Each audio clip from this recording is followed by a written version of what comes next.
नमस्कार साथियों, आप सब कैसे हैं। देश की जो स्थिति है आप देख ही रहे हैं कि पहलगाम घटना के बाद क्या हुआ है।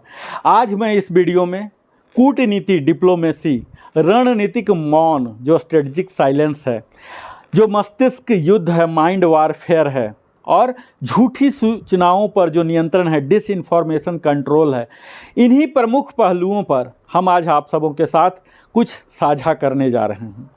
भारत जो कि अब 5वीं पीढ़ी का युद्ध लड़ने जा रहा है, जब रणभूमि हमारी बन गई है मस्तिष्क भूमि।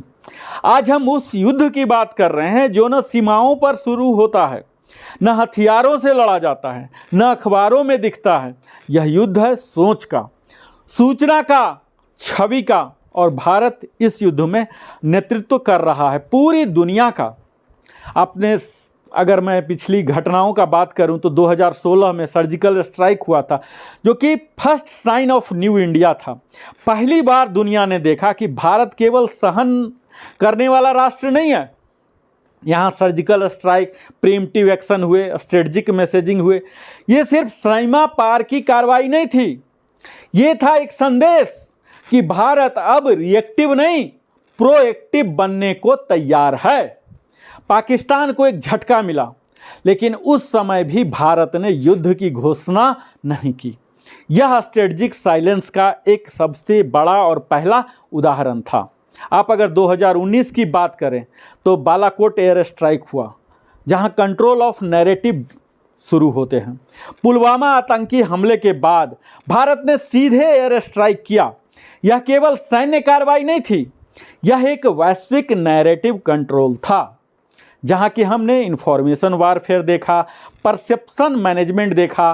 भारत ने सटीक सूचनाएं दी, फाल्स प्रोपेगेंडा से खुद को अलग रखा और दुनिया को बताया कि यह आतंकवाद के खिलाफ है। और वहीं पाकिस्तान के खिलाफ नहीं है।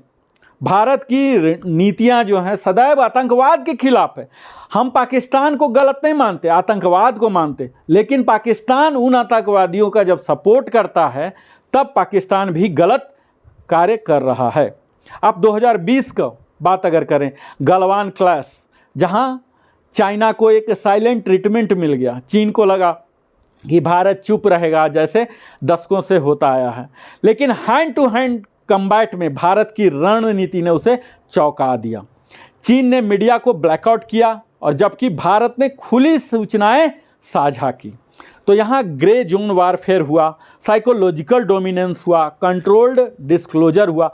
यह भारत की 5th जनरेशन स्ट्रेटजी की शुरुआत थी, जब युद्ध केवल हथियारों से नहीं, मानसिक दबाव और वैश्विक छवि से लड़ा गया। अगर 2023 की आप बात करें, जहां G20 presidency and global diplomacy wave हुआ, तो भारत ने डिप्लोमेटिक वेव बनाना शुरू कर दिया G20 की अध्यक्षता के साथ ही। रूस और अमेरिका दोनों को एक मंच पर लाना और चीन को और पाकिस्तान को अलग थलग कर देना, खासकर पाकिस्तान को बिल्कुल इरिलीवेंट, अप्रासंगिक बनाना, यही था असली युद्ध।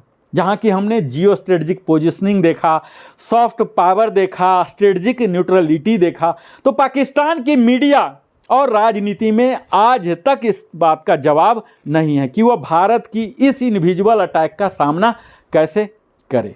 अगर 2024-25 की बात करें, जहाँ इनविजिबल फ्रंट्स ओपन होते हैं, और आज जो चल रहा है वह 5वीं पीढ़ी का युद्ध है। बिना तोप के गोले, बिना सीमा पार किए, बिना घोषणा किए दुश्मन को हर मोर्चे पर मात देना। यह क्या है? 5th generation warfare, cognitive domain, disinformation, counter strike. दुनिया वही देख रही है जो भारत दिखा रहा है। कोई लीकेज नहीं, कोई अनकंट्रोल्ड फुटेज नहीं। यही है information control at state level, जो आज केवल भारत के पास है। हमारे कोर एलिमेंट्स क्या हैं? तो हमारी जो चुप्पी थी अब वह रणनीति के रूप में हो गई है। जो साइलेंट स्ट्रेंथ है हमारा, डिप्लोमेटिक वेव है, जो पहले मिलिट्री कन्फ्रंटेशन होता था। इसीलिए भारत के साथ सब जुड़ा हुआ है, लेकिन पाकिस्तान की बात कोई करता ही नहीं है। एक करज खौक के रूप में जाना जाता है, विश्वास नहीं है। अभी सीज फायर डिक्लेयर करके फिर 3 घंटे के बाद ही रिवर्ट कर गया। तो यहाँ कॉग्निटिव युद्ध है, मस्तिष्क युद्ध है। दुश्मन को सोचने तक का समय नहीं दिया जाता कि हमला कहाँ से हुआ, कैसे हुआ और किसने किया। इसे बोलते हैं डिसीजन पैरालिसिस, कन्फ्यूजन डॉक्ट्राइन। इसके साथ ही और भी कई तरह की चीज़ हम अपना रहे हैं अपने रणनीति में, जहाँ कि हम जनमत संग्रह भी करते हैं, अपनी विश्व के नागरिकों तक हम पहुँचा रहे हैं सीधे। और पाकिस्तान वहीं भ्रम और पराजय के बीच फंसा हुआ राष्ट्र है, इस तरह से उसका छवि बना है। और पाकिस्तान आज भी उन पुराने ज़माने की 3rd जनरेशन वारफेयर की तैयारी में है, जब भारत मोर्चा खोल चुका है, मस्तिष्क से युद्ध जीत रहा।